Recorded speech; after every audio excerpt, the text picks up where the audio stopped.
Welcome to the amazing review of the Amazing Digital Circus finale. Before we go, I had to slush some mouthwash or put on some deodorant, but I ultimately decided against that. I then made it to the theaters, got my popcorn, and sat down on my seat. Sunray Cinema is pretty cheap and awesome for that reason, so I was able to snag tickets and food all for less than one Andrew Jackson. This video is not sponsored by Sunray Cinema. I was watching the previews when all of a sudden my attention was grabbed by one of the better Transformers films. Holy shit, this coming back to theaters is so peak. I will absolutely not pass up on the opportunity to see a movie that I've seen 1,000 times and own in theaters. Like, I hopped back in a time machine and went back to 1986. Also, Leica's coming back with their first brand new film since The Missing Link in 2019. Holy shit, Wildwood looks incredible. Stop motion animation is real animation, guys. Like, holy shit, this looks better than a lot of 3D and 2D films. Anyways, I then proceeded to watch the movie. And I have to say, I actually wrote a script this time. And it's like 3 days later. The Amazing Digital Circus finale is a somewhat satisfying emotional wreck that suffers from poor writing. It's rushed despite it being an hour long, while also hitting home some themes that are important, especially regarding current events. It answers many of the questions that were still left in the air from episode 1, while also tying the ongoing themes of the entire series together into one satisfying and relevant point. Warning! This video will have some spoilers, so if you want to avoid them, get out of this video, go watch the finale for yourself, but then make sure to come back or else I will find you and make you a sandwich. Okay, yeah, that was weird. Anyway, spoilers in 3, 2, 1. Caine is not dead. Yeah, that's kind of like one of the biggest bombshells. Well, that and Jack's abstracting. To be honest though, those twists are kind of like the least interesting aspects of the finale, because the entire series had this looming question of, how do they escape the circus? And the answer to that question is, they don't. But because they can't, finale explains that the characters are digitally created imitations as a result of real human brain scans from the company CNA. So yeah, the entire time when we all thought these people were in the circus because of a headset that was on their head that they could not remove, no, that's actually not the case. Those people are all fine. They're living their lives. The characters, though, are a result of a quick brain scan that was then uploaded to the Amazing Digital Circus software or whatever, and it created the characters we know. At least that's how I understood it. As a means to replace humanity in the creative space, CNA did all that. And CNA's fucking bankrupt and out of business.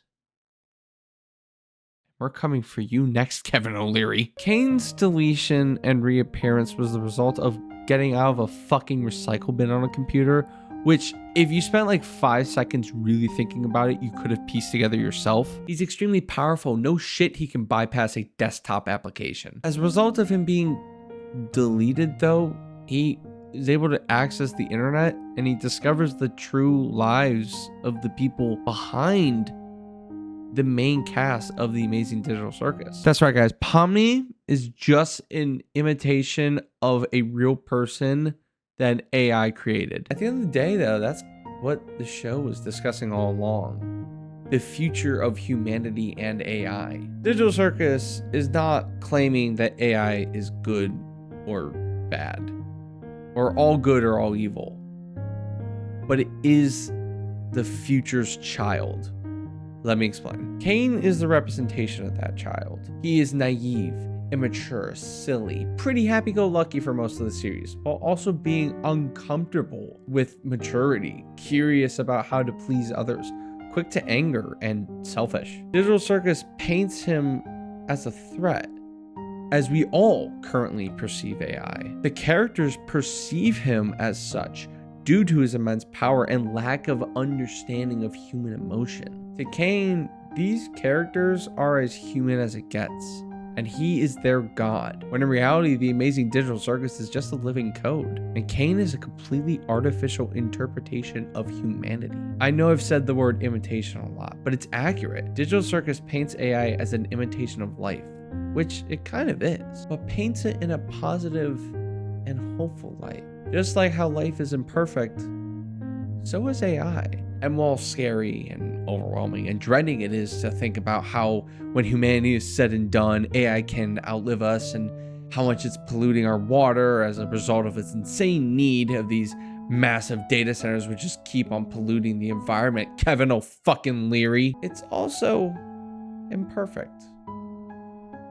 And it will never be perfect, because what is perfection?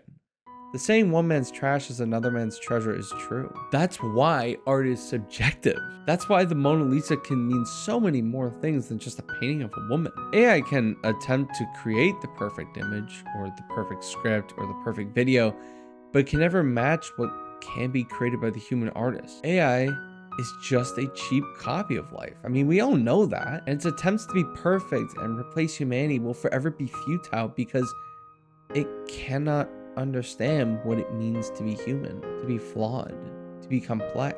The only complexity that is relevant with AI is the complexity of its developmental code. No AI will ever understand it because its creators don't even understand what it means to be human. What does it mean to be alive? What does it mean to die? And does not existing yet mean you're dead before you live? What does it mean to be comfortable, to be confident in who you are? How do you handle being human?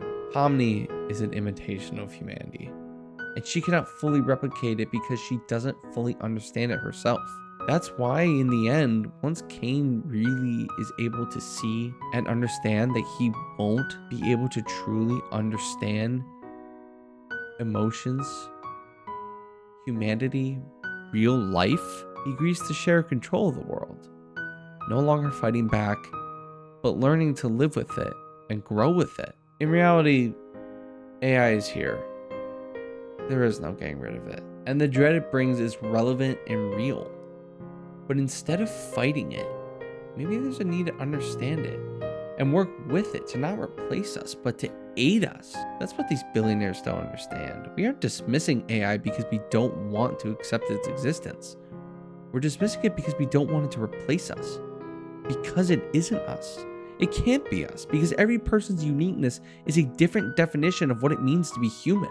To insinuate that human nature can be replicated by a bunch of ones and zeros is insulting. So fuck you, Kevin O'Leary. What are the abstractions? Why does Jax abstract? Are they a representation of death in the digital space? Are they a manifestation of acceptance of the real demons the real people who were scanned into the circus had? Well, that's for you to decide. Because I had no fucking idea. In the end, the characters must accept who they are in the circus. They aren't fully human, but they aren't fully AI. They are the children of both creators.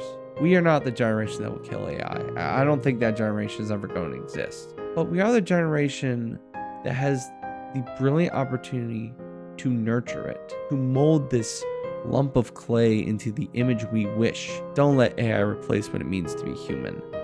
But don't kill AI because it is scary.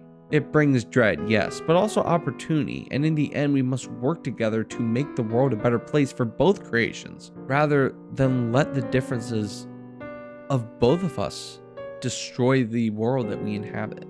We must nurture it into becoming our ally, because if not, we'll probably dig our own graves trying to fight it. In the end, The Amazing Digital Circus is a show that highlights the human element. Unlike Caine's adventures, there is no set start and end to life.